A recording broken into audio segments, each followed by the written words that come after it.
कार्यक्रम के पुण्यार्जक हैं ओम प्रकाश जैन, जैन को बेडशीट प्राइवेट लिमिटेड, अहमदाबाद। पंच परमेष्टि भगवान की, आचार्य श्री गुरुवर कुंद कुंद महाराज की, आचार्य श्री गुरुवर विद्यासागर महाराज की। कोई भी वस्तु यदि अपने जीवन में सुख देती है वह अच्छी होती है। इसका प्रमाण पत्र हमारे लिए चाहिए कि हमने जीवन में अच्छा किसको माना है, किसने तुम्हें सुख दिया है। ऐसी कौन सी वस्तु है दुनिया में जो हासिल नहीं कर सकते थे, वह सुख किसी ने दिया है। इनकी गणना बनाओ। हम दुख देने वालों की लिस्ट बनाते हैं। तुम्हारा जो बुरा करने वाला है उसका नाम तुम्हें याद है। दुख देने वाला तुमसे क्या कहा वो तुम्हें याद है। दुख देने वाले ने क्या दिया वो तुम्हें याद है। सबसे बड़ी इस व्यक्ति के अपने जीवन की सबसे बड़ी कमी मानना, वीक पॉइंट। सब लोग अपना एक मोटिवेशन करें और आप देखना जो तुम्हारा अहितकारी है उसको तुम कभी नहीं भूल पाते। जो दुश्मन है उसकी शकल भी कभी, अपने हितैषी भगवान की शकल अपन भूल जाएंगे लेकिन दुश्मन की शकल नहीं भूल। गुरु के वचन अपन भूल जाएंगे लेकिन दुश्मन की गाली याद रखें। ये सबसे बड़ी जिंदगी का एक वीक पॉइंट है अपना, और इसी वीक पॉइंट के कारण हम जिंदगी में हमारे पास बहुत सुख है लेकिन हम सुख भोग नहीं पा रहे हैं। सब कुछ है हमारे पास लेकिन मात्र एक कमी के कारण कि दुश्मन हमें याद आता है, दुश्मन की गालियां याद आती है। हमारा जो बुरा करने वाला है वो एसी कमरे में भी, डल्लब के गद्दे पर भी नींद नहीं लेने दे रहा है। कौन? दुश्मन। क्योंकि उसकी बात घूमती ना, उसने मेरे से ऐसा कहा। हम सब सुखी रहे, सब सुविधा है, कोई टेंशन ही नहीं सब, लेकिन फिर भी नींद हराम कर दी, और वो भी दुश्मन ने। एक ऐसी नकारात्मक एनर्जी अपनी जिंदगी में अपन अर्जित करते हैं, इतनी नकारात्मक कि जितना अपन 24 घंटे में सकारात्मक शक्ति अर्जित करते हैं वो ये सब भस्म कर देता है। दुश्मन को भूलने का, उसकी बात को भूलने का, उसकी शकल को भूलने का, उसको जितने जल्दी हम भूल सके। उज्ज्वल चामुंड राय ने 40 साल में किया। ज्ञानी व्यक्ति का लक्षण ये नहीं है कि वो क्या ज्ञान कर रहा है। ज्ञानी व्यक्ति का लक्षण है कि वो दुश्मनों को कितने जल्दी भूलता है, कितने जल्दी भूलता है बुराइयों को, जिन्होंने बुरा किया है, जिन्होंने हमारे साथ अहित किया है, जिन्होंने हमारी जिंदगी बर्बाद कर दी है, जिन्होंने हमारा सब कुछ लूट लिया है। उन व्यक्तियों का स्मरण भी याद ना आवे मुझे, सबसे बड़ी तपस्या और साधना है। भगवान याद आवे या नहीं आवे वो बात की बात है। पहला लक्षण है, कभी तुम्हें अपने दुश्मन की शक्ल याद है तो तुम्हारा दिमाग कहे मैं पापियों की शक्ल याद नहीं करता, मैं पुण्यात्मा जीव हूं। मेरी आंखों में पापियों की शक्ल नहीं, धर्मात्माओं की शक्ल बसती है। मेरे मन में पापियों की बातें नहीं, गुरुओं की बातें समाती है। हमने उन दुश्मनों से, पापियों के अहित करने वालों से अपनी डायरी इतनी भर रखी है। हम मंदिर में आदिनाथ के दर्शन करके आए कोई पूजा कर रहा था, कोई अभिषेक कर रहा था, शकल याद नहीं है, शकल याद नहीं है। आज अभिषेक जिन्होंने देखा होगा, किसी को याद है कि आज किसने अभिषेक किया था, उसकी शकल?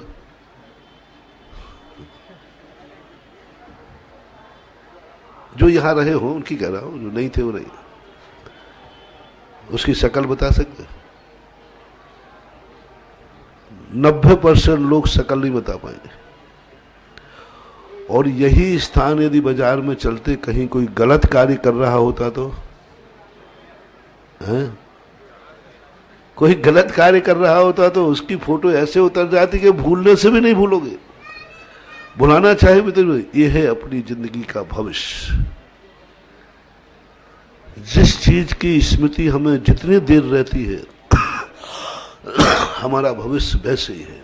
बहुत बड़ा ज्योतिष दे रहा हूं, वे ज्योतिषों के चक्कर में मत पड़ो, मैं एक सरल ज्योतिष दे रहा हूं। तुम्हारे मन में बुरी चीज देखकर और अच्छी चीज देखकर कौन सी चीज की स्मृति अधिक समय तक रहती है, बस वही तुम्हारा भविष्य। यदि बुरा कार्य देखकर तुम्हारा भविष्य दिख रहा है तो तुम्हारा बुरा ही होने वाला है। तुम बुरे लोगों को याद कर रहे हो, तुम बुरे लोगों के बीच में ही जन्मोगे, क्योंकि तुम्हारा दिमाग बुरी बातों को, एक बहुत बड़ा फॉर्मिस्टर हुआ और एक वैज्ञानिक भी हुआ, मनोविज्ञान वाला, साइकोलॉजी वाला, डॉक्टर फ्राइडे। उसने एक लिखा कि एक बच्चे को कमरे में छोड़ दो, वहां सब अच्छी बुरी चीजें रख दो, वो बच्चा किसी चीज के संबंध में जानता नहीं है, कुछ नहीं जानता क्या चीज है क्या नहीं। वही भगवान की फोटो रख दो, वहां हीरो हीरोइन की फोटो रख दो, जो कुछ तो वो नहीं जानता हो वो सब रख दो, जो कुछ नहीं जानता हो वो सब कुछ रख दो, और बच्चे को उस कमरे में छोड़ दो और तुम दूर जाकर के बैठ जाओ। जिस चीज को वो नहीं जानता, बच्चा जहां जाकर रुक के जहां रुक जाए अधिक देर तक, समझ लेना बच्चे का भविष्य वही है। क्योंकि बच्चा अज्ञानी है, कुछ नहीं जानता, लेकिन वह वस्तु उसके मन का जो संस्कार है वो आकर्षित कर रहा है। यदि वो गंधोदक की तरफ रुक जाए और गंधोदक को छूने का भाव करे, समझ लेना ये बहुत बड़ा भगवान का भक्त होगा। और शराब की बोतल उठाकर यूं दबा ले, समझ लेना कि ये पियक्कड़ होगा। भगवान की फोटो के सामने उसका मन टिक जाए, समझ लेना ये व्यक्ति बहुत धर्मात्मा होगा। किसी हीरो हीरोइन की पुस्तक को देख कर रुक जाए, समझ लेना ये लोफर होगा, लफंगा होगा, कुछ ना कुछ गड़बड़ करेगा, जीवन को कलंकित करेगा। वो सिद्धांत, इतना बड़ा सिद्धांत उसने दिया। एक व्यक्ति पागल हो गया था और पागल व्यक्ति के लिए बहुत पागल के इलाज कराए, करने लगे, लेकिन वो ठीक नहीं हुआ। पागल डॉक्टरों ने कहा ये पागल तो है ही नहीं, पागल तो है ही नहीं, पागल का कोई लक्षण नहीं, लेकिन वो ठीक भी नहीं हो रहा था। एक मनोवैज्ञानिक डॉक्टर के पास ले गए। डॉक्टर ने कहा कि ठीक है मैं देखता हूं। कई दिनों के बाद डॉक्टर उसकी साइकोलॉजी को पकड़ने पर, तो पेपर पढ़ते पढ़ते पढ़ते पढ़ते जहां किसी का फोटो छपा था बस उस फोटो को गौर से देखने लगा। आंख नहीं झपक रही उसकी। डॉक्टर ने पास आकर देखा, चुपचाप खड़ा रहा। उसकी 1-1.5 मिनट तक उसकी आंख हिली नहीं, टिमकार नहीं हुआ और फोटो को देखता रहा। तुरंत डॉक्टर ने पकड़ा ये फोटो किसका है। किसी भी व्यक्ति का फोटो छपा था प्रशंसा में, क्योंकि उसने अच्छा कार्य किया था। डॉक्टर ने कहा मिल गया इसका मर्ज, मिल गई इसका मर्ज, दवाई भी है। इसका आकर्षण बढ़ रहा है जो पेपरों में फोटो छपती है। यानी उसके मन में बन गया था मेरी फोटो कभी नहीं छपी आज तक, ये गम उसे बैठ गया था। पूरा खुलासा बाद में हुआ जब वो अच्छा हुआ। और देखो कैसे ठीक किया। दूसरे दिन डॉक्टर ने उसकी, क्योंकि अब इसका पागल का कौन फोटो छापेगा, कोई छापने वाला नहीं, तो डॉक्टर ने कहा कि फोटो तो छप जाएगा। उसने क्या किया कि आधे बाल मुंडन करा दिए, आधी मूछ गायब करा दी और आधी दाढ़ी करा दी और बाजार में निकाल दिया उसको। लोग कहने लेटेस्ट फैशन, क्योंकि आज तक ऐसा कभी, आधे बाल बिल्कुल साफ और आधे बहुत झबरा बहुत बड़े, और आधी मूछ बिल्कुल साफ और आधी पूरी, आधी दाढ़ी बिल्कुल साफ और आधी बहुत बड़ी, और सारे पेपर वाले उसमें झूम पड़े। और उसके साथ जो व्यक्ति, ये क्या, अरे भाई ये लेटेस्ट डिजाइन है, नई डिजाइन। फैशन बिल्कुल मूर्ख है। फैशन में कोई ये नहीं देखता कि अच्छा है कि बुरा, वो तो देखता है कुछ नया होना चाहिए। मॉडर्न आर्ट की परिभाषा मालूम क्या है? मॉडर्न आर्ट नया, मॉडर्न आर्ट की परिभाषा है जो मॉडर्न आर्ट वाले पढ़ाते हैं कि सारी दुनिया की आर्टें बन चुकी है, मॉडर्न आर्ट कहां से लाऊं? मॉडर्न आर्ट है नई आर्ट। तो उन्होंने कहा मूर्ख है, दो चीजों से मॉडर्न आर्ट बनती है। जहां कहीं कीचड़ हो उसमें एक जोर से पत्थर फेंको, जो निशान दीवार पर पड़ जाए वही मॉडर्न आर्ट है, क्योंकि वो सब नया होगा, लेटेस्ट होगा। और दूसरा, जब कोई पान खा के पीक करे उसकी जो डिजाइन बन जाए वो मॉडर्न आर्ट है। अब तो मॉडर्न आर्ट का गुरु कौन है? कीचड़। और गुरु कौन है? पत्थर फेंकने वाला। तो बस सब लोगों ने पेपर में फोटो छपी और सब पेपरों में फोटो छपी और उसके सामने दूसरे दिन पेपर रख दिए। वो इतना ग्लैड हुआ, इतना प्रसन्न हुआ, इतना प्रसन्न हुआ, उसकी बीमारी भाग गई, वो ठीक हो गया। तब उसने पूरी कहानी बताई कि मैं जब भी पेपर पढ़ता था किसी की फोटो देखकर मेरी फोटो कब छपेगी, मेरी फोटो कब छपेगी। और एक दिन मेरे दुश्मन की फोटो छपी, उस दिन मुझे ऐसा शॉट लगा कि उस दिन के बाद मेरा दिमाग खत्म। आप लोग भी सब पागली बैठे हो, सब कोई ना कोई मनोविज्ञान है। जो मैं बताना चाह रहा हूं कि आपका दिमाग को लिए एक बहुत बड़ी चीज दे रहा हूं। आज परीक्षण करना, बैठना, 5 मिनट बैठ करके देखना कि तुम्हारे दिमाग में बुरी बातें कितनी याद आती हैं। दिन भर में दोनों देख लेना, चलो कोई बात।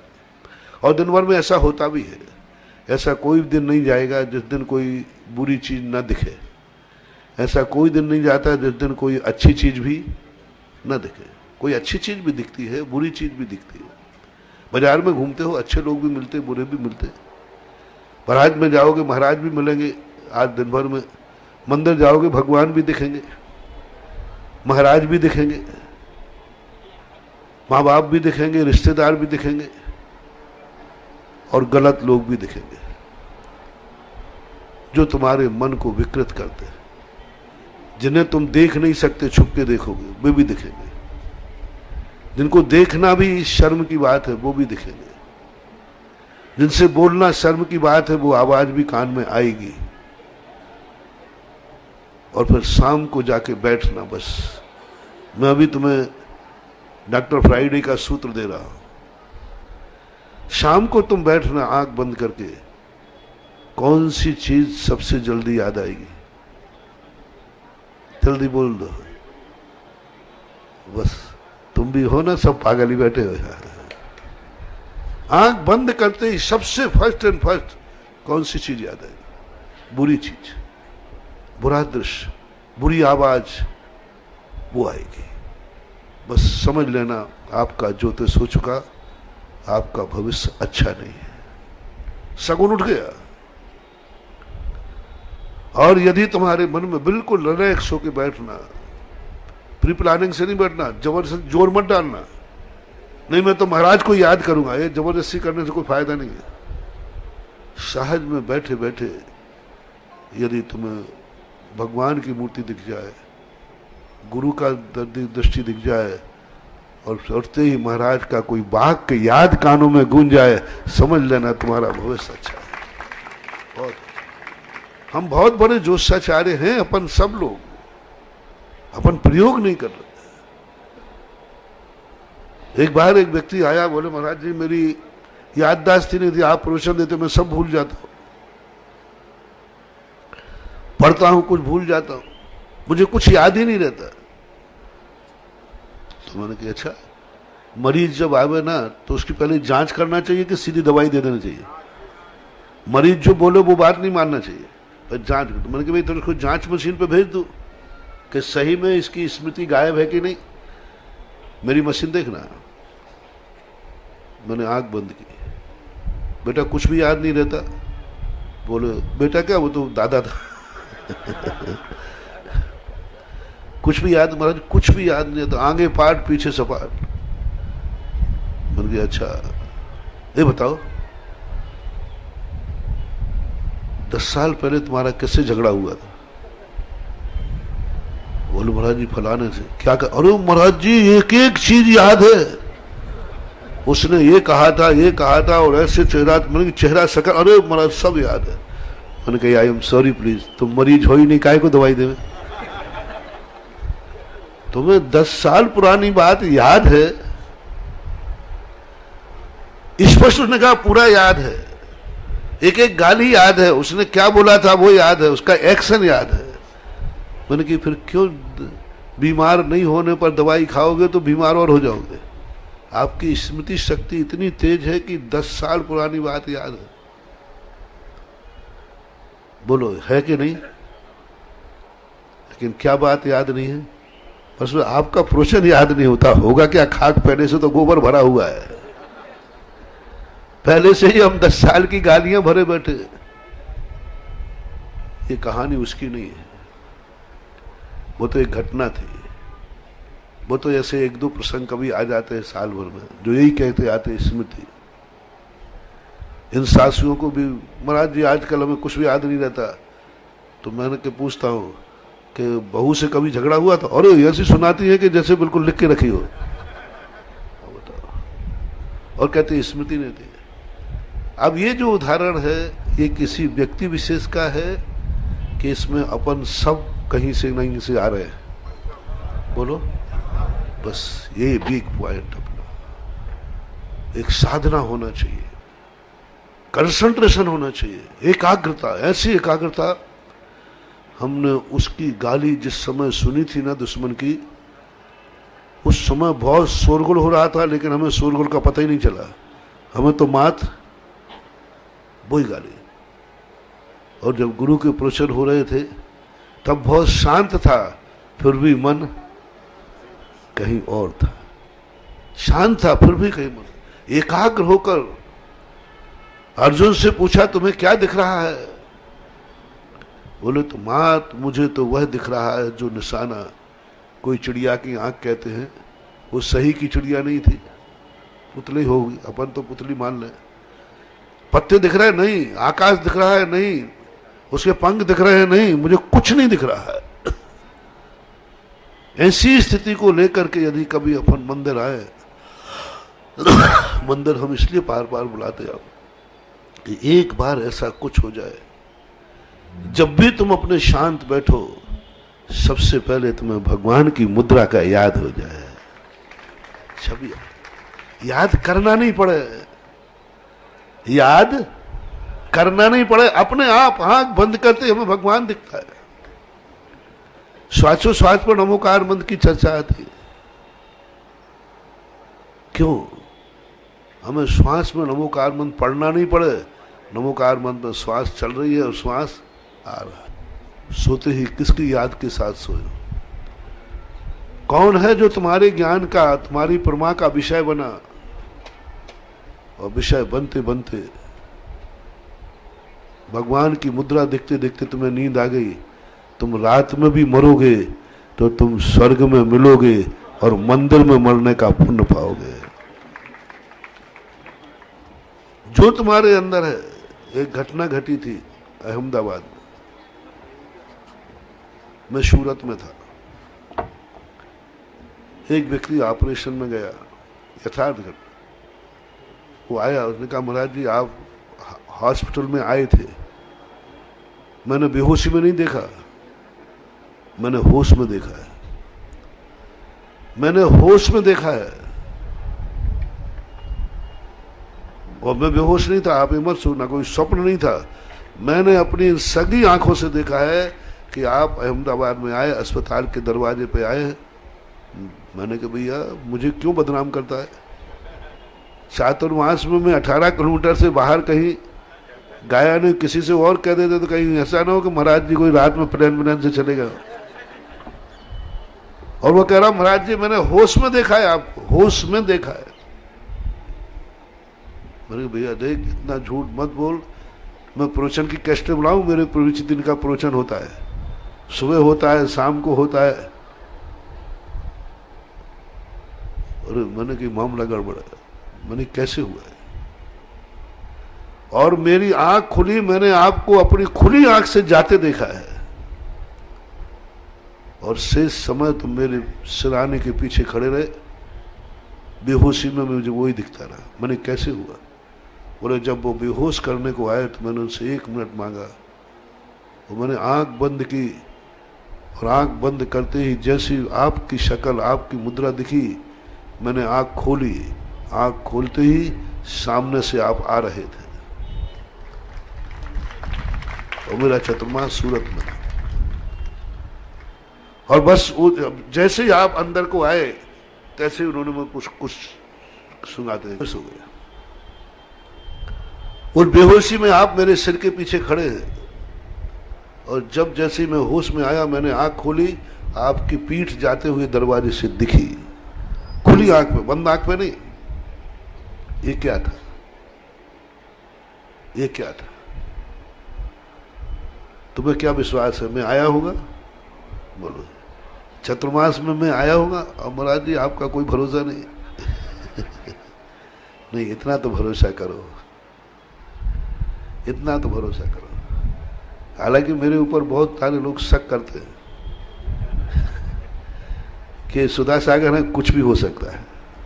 एक बार एक तीर्थ क्षेत्र पर मैं वहाँ रात्रि में रुकने का, मेरा ध्यान करने का मन हुआ, नाम नहीं ले रहा हूँ, गिरनार यात्रा पर था।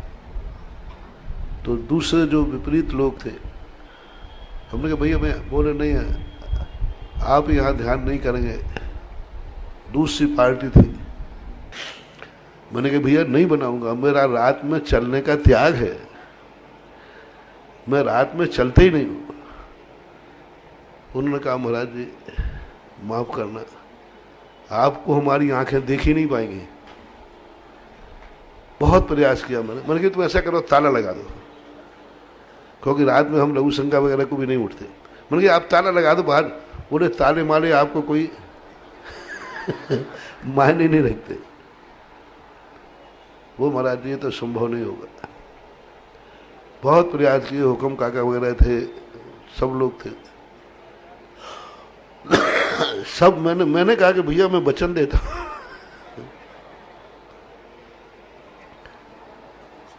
शत्रुंजय में अपने शांतिनाथ का जनालय है, शत्रुंजय है ना,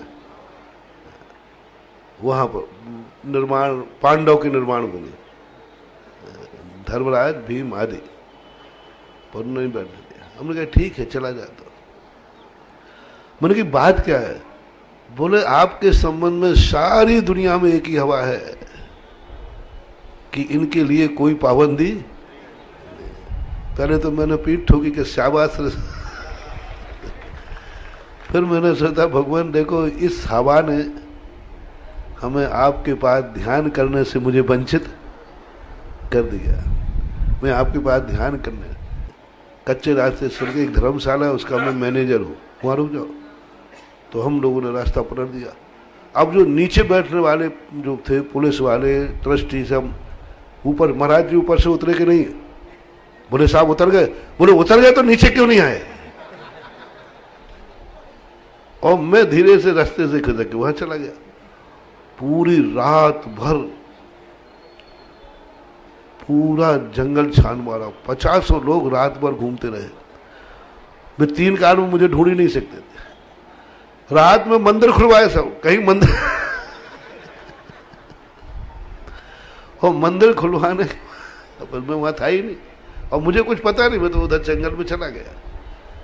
सुबह जैसे ही आए तो सब पुलिस वाले जो वहाँ 50-60 लोग थे, और पहले बता महाराज जी आप रात में कहाँ थे?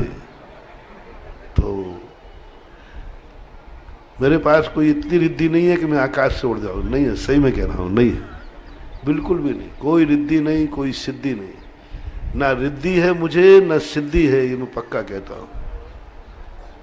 मैंने कल भी कहा था, मेरे पास कोई रिद्धि नहीं है, मेरे पास कोई सिद्धि नहीं है, मेरे पास एक अटूट श्रद्धा है।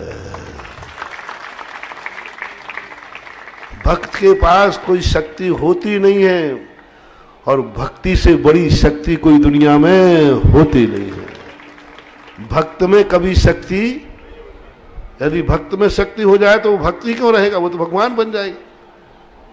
रिपीट करता हूं, वाक्य बनाओ, भक्त में कभी शक्ति होती नहीं है, और भक्ति में जो शक्ति होती है वो दुनिया में किसी में होती नहीं।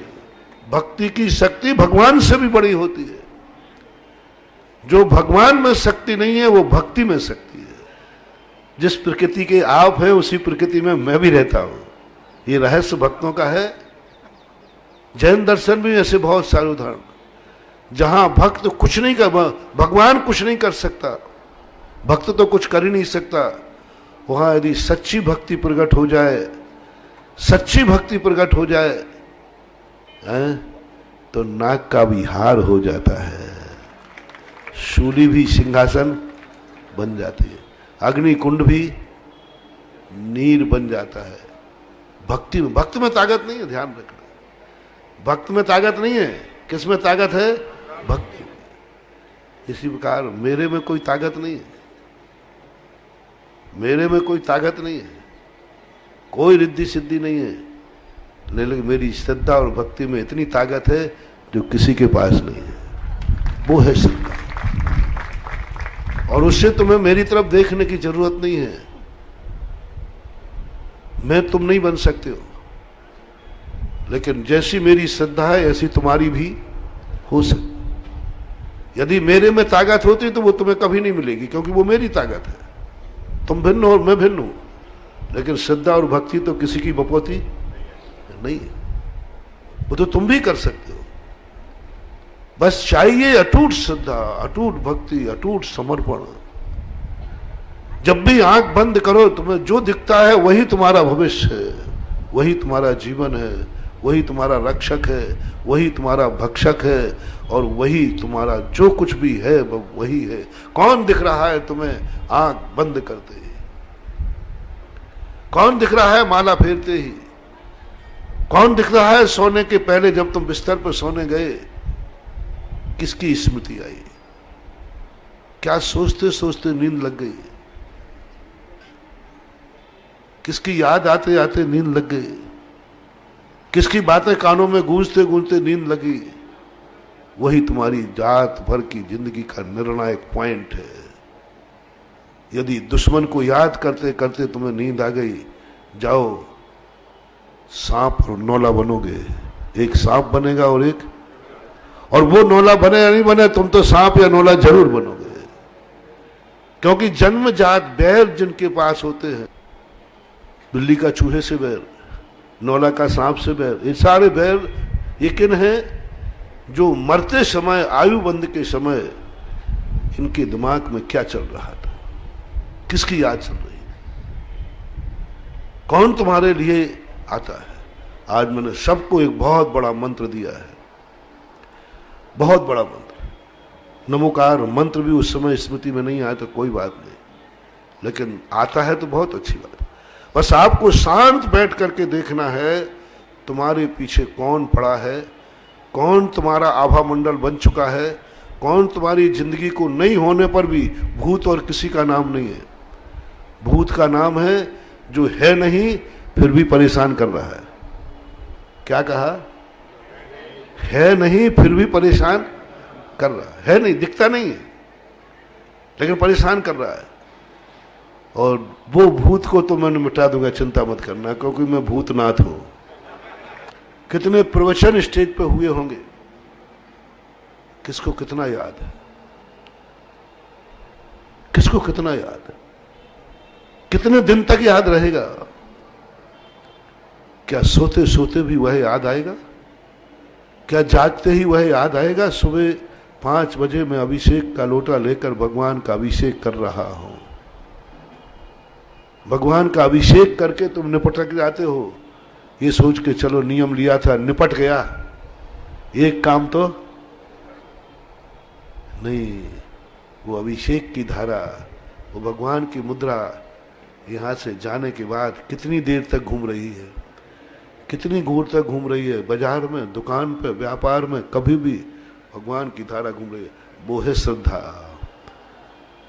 अभिषेक तो तुम मजबूरी में कर लोगे, अभिषेक तो लोक व्यवहार में कर लोगे, देखा सीखी कर लोगे, लेकिन अभिषेक के बाद जो दृश्य तुम्हारे जीवन में भर गया है, रात में सोते सोते क्या करके सो, मैं अभिषेक कर रहा हूं, भगवान की मुद्रा का अभिषेक कर रहा हूं, और नींद आ जाए, नींद आ जाए।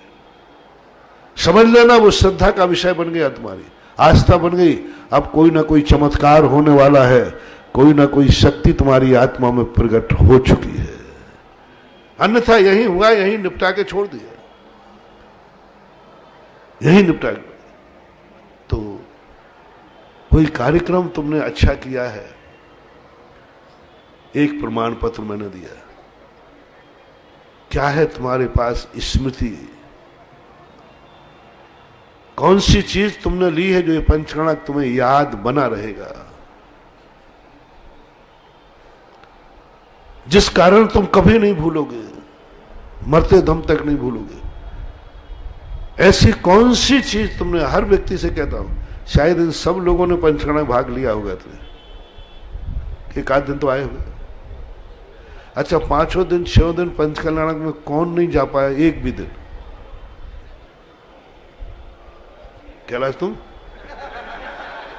तो सामने दिखता था मेरे। अब क्या पता बहुरूपिया हो, वहां कुछ हो, यहां कुछ हो। अब बताओ, ये जो तुमने देखा है वो अद्भुत था कि नहीं, अलौकिक था कि नहीं, आनंददायी था कि नहीं? बस मुझे एक बात का विश्वास दे दो, ये दृश्य, ये जुलूस, ये 24 तीर्थंकरों की मुद्रा, वह पंचकणक कितने दिन तक तुम्हारी ताजी बनी रहेगी, कितने दिन तक स्मृति बनी रहेगी? देखो, झूठ मत बोलना। मेरे जिज्ञासा समाधान चलता है, मैं ऑनलाइन तुमसे कोई ना कोई चमन चातुर्मा पंचकल्याणक की कोई ना कोई झांकी पूछ लूंगा किसी भी समय, और कहो अभी पूछ लूं तो बगले झांकोगे, पर वही कौन बनेगा करोड़पति 50-50 होता है ना, हेल्प हेल्प हेल्प हेल्प। आप लोग सुनाते रहते, मैं सुन लेता हूँ, प्रोफेशन में काम आता है। फिर महाराज जी बताता हूँ 50-50 में किसी से क्या है तुम्हारे पास स्मृति?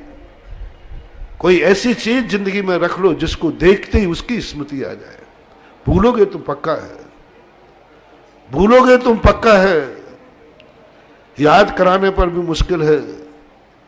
इसलिए कोई स्मृति कर लो, कोई ऐसी चीज रख लो। जब कोई व्यक्ति छाता भूल जाता है, किसी दुकान पर बाहर आते किसी दूसरे का छाता देखते ही, पानी बादल की बरसात होते ही, अरे मेरा छाता कहाँ गया, ऐसी कोई स्मृति आपने रखी? कोई एक ऐसा नियम लिया जो मुझे पंचकल्याणक में लिया था, जब भी मैं नियम की याद करूंगा मुझे पंचकल्याणक याद आएगा। कोई तुमने स्मृति ली, कोई के तुम इंद्र बने थे, उसकी फोटो तुम्हारे पास है, मैं पंचकल्याणक में इंद्र बना था। कितने इंद्र बने होंगे? किसी को यह स्मृति है कि कोई तुमने उसमें से स्मृति ली थी, फलानी पिछी कमंडल लिया था, बोली ली थी, कुछ लिया था, कुछ लिया था मैंने, और वो मेरे घर में रखा हुआ है। अभी एक घर में परसों नरसों आहार करने गया, बोले महाराज जी एक जीर्ण शीर्ण सी कुछ चित्र था, हमारे जैसे के, हमारे जैसे को मानते होंगे, जो हमें नहीं मांगे। वो चोर को चोर चाबी मांगे, महाराज मांगे तो भली मत देना मैया, लेकिन चोर मांगे तो जरूर दे देना, क्योंकि नहीं दोगे वो प्राण भी ले सकता है। सेठ जी ने कहा आप लोग कौन है? बोले मैं चोर हूं। तो उन्होंने कहा भैया दे रहा। इतने आराम से बोला, चोर बोला कि ये पागल मागल तो नहीं है, कहना भैया दे रहा।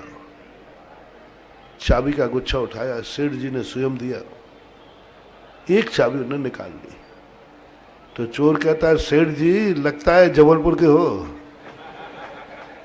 जिस अटैची में ओरिजिनल माल है वही चाबी। भैया ये चाबी तो नहीं दूंगा, ये चाबी आपके काम की नहीं है, ये सब चाबी ले जाओ, ये आपके काम की नहीं है। लेकिन चोर जानता है कि ये तो बदमाश है, इसी में उसने उंगलियां, बोले भैया ये चाबी नहीं दूंगा, नहीं दूंगा। चोरों ने पकड़ करके उसकी उंगलियां तोड़ दी यानी झटक दिया, चाबी निकाली। और चोरों ने जाकर के सारी चाबी लेकर सब तिजोरियां खोली, सब में माल रखा था। बोले असली माल, दूसरा चोर कहता है साहब असली माल तो उसमें है जो चाबी नहीं दे रहा था। वो एक कोने में पड़ा था, एक टूटा हुआ संदूक था। बोले ये तो कौन है? बोले जो होशियार बढ़िया होते हैं वो अच्छी चीज ऐसे ही पटक के रखते हैं। जैसे ही खोला उसमें महानुभाव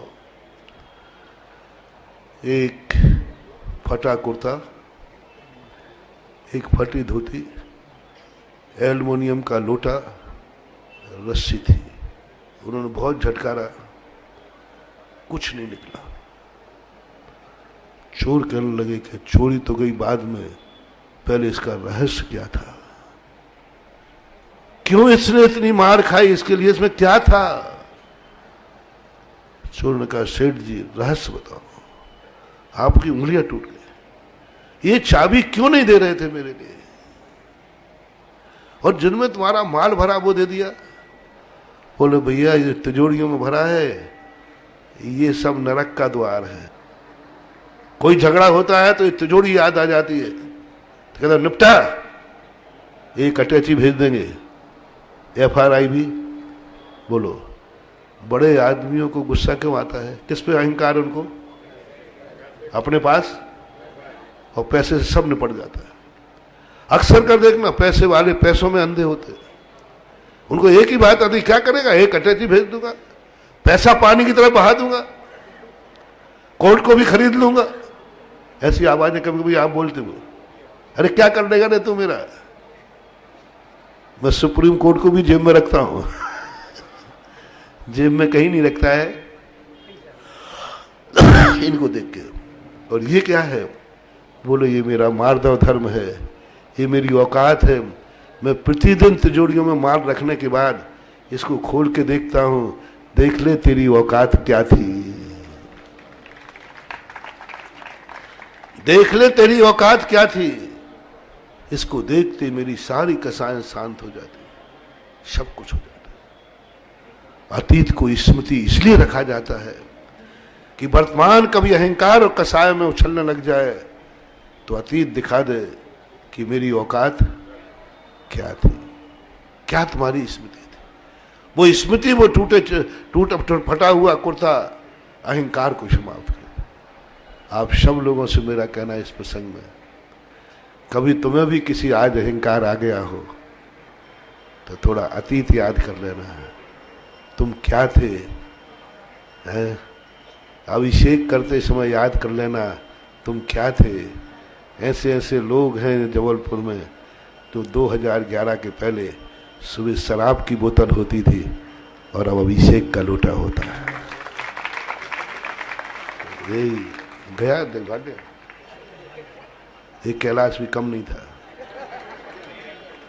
हे बेटा, ना तो इसको हिंदू कह सकते हो, ना इसको मुसलमान कह सकते हो, ना इसको फारसी कह सकते हो, ये तो जहां जाए वही था। स्मृति रखो, अपनी स्मृति याद आते ही हमें बोध होता है, हमें एक ज्ञान मिलता है। अच्छी याद रखोगे तो अच्छी बात आती, मैं कल कितना अच्छा था और आज मैं कहाँ हूं। यदि तुम अच्छे से बुरे हुए हो तो सच्चाई को थोड़ा सा याद करो, और बुरे से अच्छे हुए हो तो बुरी को याद मत करना। आज आनंद को इतने डूब जाओ कि वो बुराई तुम्हें याद ही नहीं आए, और कभी बिगड़ने लग जाओ तो जरूर कर देना कल मैं क्या था आज मैं कहाँ हूं। दोनों को सापेक्ष बनाना। क्या है तुम्हारे पास? पंच कल्याण की स्मृति, सारी स्मृति सब जा चुकी है। 1-1.5 लाख की जनता में 100 घरों में स्मृति गई होगी, माते 5 स्मृतियां और बची हैं बस ये रखी ना। हाँ, पंचकर्णक कई कलर, ये 5 स्मृतियां हैं जो सारे पंचकल्याणक का निचोड़ है। सारे पंचकर्णक की मंत्र शक्ति है मारने की। ये भी बचने वाली नहीं थी। कल मेरे 5 मिनट लेट उठने के पहुंचने के कारण बच गई। तो भैया बोले क्यों बच गई? मैंने कि कोई ऐसा व्यक्ति है जो आज मजबूरी में पांडाल में नहीं आ पाया, उसके पुण्य ने उनको बचा लिया है। इतनी पब्लिक के बीच में कोई ऐसा व्यक्ति है जो इस पंचकर्णक का आशीर्वाद अपने घर ले जाना चाहता है, वो यहां आ नहीं पाया होगा। ऐसा हो ही नहीं सकता जो कोई ना कोई कारण ना हो। बिना कारण के कोई कार्य होता नहीं। अब दूसरी बात है, यदि तुमने कोई अच्छा कार्य किया है और अच्छा है कि नहीं, तो जिन जिन ने जो जो कार्य किए वो सब अच्छे थे कि नहीं? बोलो थे। तो यदि दोबारा बनने का मौका मिले तो बनोगे कि क्या? महाराज जी एक बार तो बन चुके, कल से फिर से पंचकर्णक शुरू कर दूं तो वही पात उतने में फिर से बन जाएंगे। मुझे भी खुजली आ गई कि तुम क्या बोल गए बाबा जी।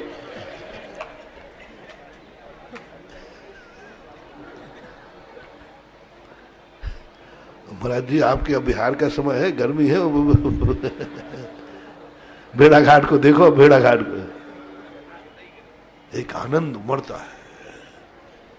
हे भगवान, जन्म जन्म तक मैं यही करता रहूं, सारी जिंदगी करने मिले तो यही करता रहूं।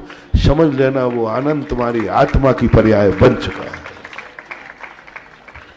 जो मैं भूमिका बना रहा था, जिस चीज को, चाहे संसार का कार्य हो चाहे परमाणु, जिस चीज को करने के बाद, पाने के बाद जन्म जन्म शब्द लग जाए, समझ लेना वो कार्य तुम्हें सिद्ध हो चुका। तुम्हें माँ बाप को देखकर लगे कि जन्म जन्म पर मेरे यही माँ बाप बने, जाओ तुम्हें माँ बाप का आशीर्वाद फलेगा। पैर छू लिया करो कभी भी कोई कार्य करने जाओ तो, कोई तुम्हें शंका हो तो मम्मी पापा के पैर छू लेना। किस मम्मी पापा के? जिसको देखने के तुमने उनका जन्म लिया इसलिए नहीं, उन्होंने तुम्हें पाला पोसा इसलिए नहीं, वो वसीयत देंगे इसलिए नहीं। ये पापा मेरे जन्म जन्म तक मेरे माँ बाप यही बने, ऐसी अंदर से कभी आवाज आई हो और कभी श्रीफल चढ़ा करके भगवान के सामने कहा हो कि भगवान बस कुछ नहीं चाहिए, मेरे जैसे पापा संसार में किसी के नहीं हैं, मैं जब भी मेरा जन्म हो मेरे मम्मी पापा यही हो। जाओ, हो गई सिद्धि। अब ऐसे पापा के तुम कभी पैर पड़ना मंगलाचरण हो जाएगा। ऐसे बेटे के मोह के कारण नहीं, ऐसा भाव आ जाए जब भी मेरा बेटा हो, जन्म जन्म तक मेरा यही बेटा हो। जाओ, हो गई सिद्धि। मियां बीवी है, यदि तुम्हारे मन में ऐसा भाव आ जाए कि मेरे जीवन में कितने भाग्य हैं जो मुझे ऐसा पति मिला, जाओ, सिद्धि हो गई।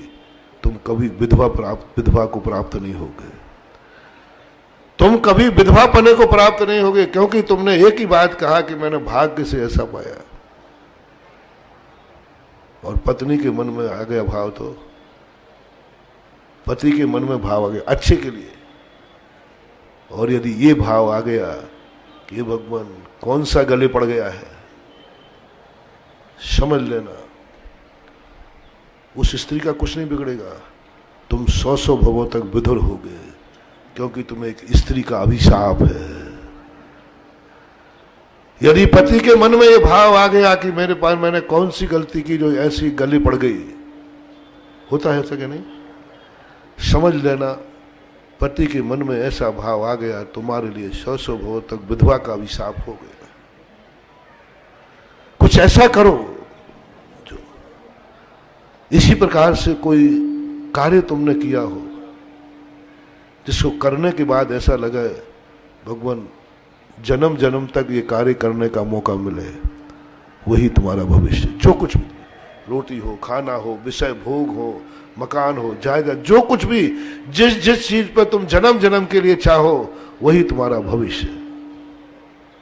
कभी मंदिर में ऐसा आ जाए, कभी गुरु को आ जाए कि हे भगवान, मैं जन्म जन्म तक जो गुरु मुझे आज मिले उस पर मुझे नाज है, गर्व है, जन्म जन्म तक मैं ऐसे गुरु का सानिध्य मिलता रहे। जाओ, अब कुछ नहीं करना तुम्हें। जब भी तुम संकट में पड़ो, जब भी तुम विपदा में पड़ो, उस गुरु को नहीं, उस गुरु का जिसको तुमने कहा कि जन्म जन्म तक जब भी मैं कहीं संसार में रहूं मुझे ऐसा ही गुरु मिले, ऐसा ही। यदि ऐसी अंदर से आवाज आई हो, जाओ गुरु की सिद्धि हो गई। जब भी तुम संकट में पड़ो, जब भी तुम विपदा में पड़ो, आंख बंद करके उस गुरु को याद कर लेना, फिर चमत्कार देखना, क्योंकि वह गुरु है जिसे तुमने जन्म जन्म तक का भी रजिस्ट्री कर ली। ऐसे भगवान के संबंध में तुम्हें कभी ऐसा भाव आ जाए अभिषेक करने में, हे भगवान, बस मजा आ गया, आनंद आ गया, कोई इच्छा नहीं है मेरी यही इच्छा है कि जब भी मेरा जन्म हो, जन्म जन्म तक मुझे तेरा दर्शन चाहिए, कुछ नहीं चाहिए मुझे। जाओ, भगवान की मुद्रा सिद्धि हो गई, वो भगवान, वो मूर्ति तुम्हें सिद्ध हो गई। जब भी तुम्हें कोई संकट आए, उस भगवान को याद रखना जिस मुद्रा को तुमने जन्म जन्म के लिए रजिस्ट्री कर दी है, सिद्धि हो गई। जिस नमोकार मंत्र को पढ़ो, बस भगवान कुछ नहीं चाहिए मुझे। जन्म जन्म तक जब भी मैं कोई जपू तो नमोकार मंत्र जपो, बस कुछ नहीं चाहिए मुझे। नमोकार मंत्र है तो सब कुछ है, आप सब कुछ है तो सब, आपसे भी कुछ नहीं चाहिए मुझे, आप चाहिए। यही तो सब तमाशा हो रहा है रे दुर्योधनो। श्री कृष्ण के पास जब दुर्योधन पहुंचा तो वो कहता है, दो चीजें रख दी, एक और कन्हैया स्वयं मधुसूदन, एक और जो उनकी शक्ति थी वो। दुर्योधन क्या कहता है, पहला मौका किसको मिला, मांग लो दुर्योधन क्या चाहिए, एक और मैं हूं, एक और मेरी शक्ति है। तो दुर्योधन तो कहता है, मुझे आप नहीं चाहिए, आपसे चाहिए, मुझे आप नहीं चाहिए, मुझे आपसे चाहिए। हमने कुछ किया है, क्योंकि हमारे पास आज भी झनकार है, वो आज भी वो संस्कार है। मैं इस बार मंदिरों में कुछ भी देखने नहीं आया हूं, मैं जबलपुर वालों को कुछ भी करने नहीं आया हूं। एक कारण तो मैंने बता दिया था आदिनाथ का, दूसरा कारण है कि 11 साल में कितने लोग हैं जो संस्कार आज भी जीवित रखे हुए हैं। मंदिरों में जाकर के बड़ी खुशी होती है कि हर मंदिर 11 साल के बाद भी ऐसे ही पूजन कर रहा है।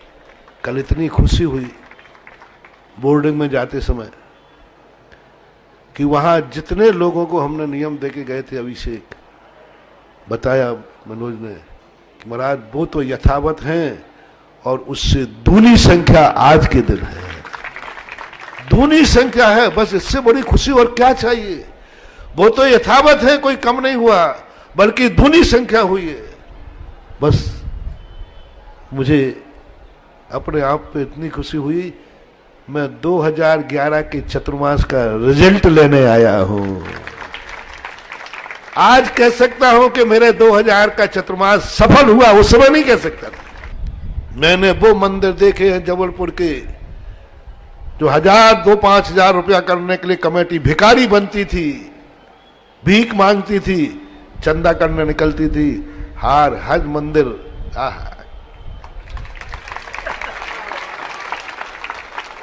आज हर मंदिर, मैंने कहा भाई पानरी, अरे महाराज पानरी को तो अब आपने नाम दिला दिया, पानरी भी कोई चीज होती है क्या। यहां 1 रुपया खर्च करना 100 आ रहा है, खर्च ही नहीं कर पा रहा।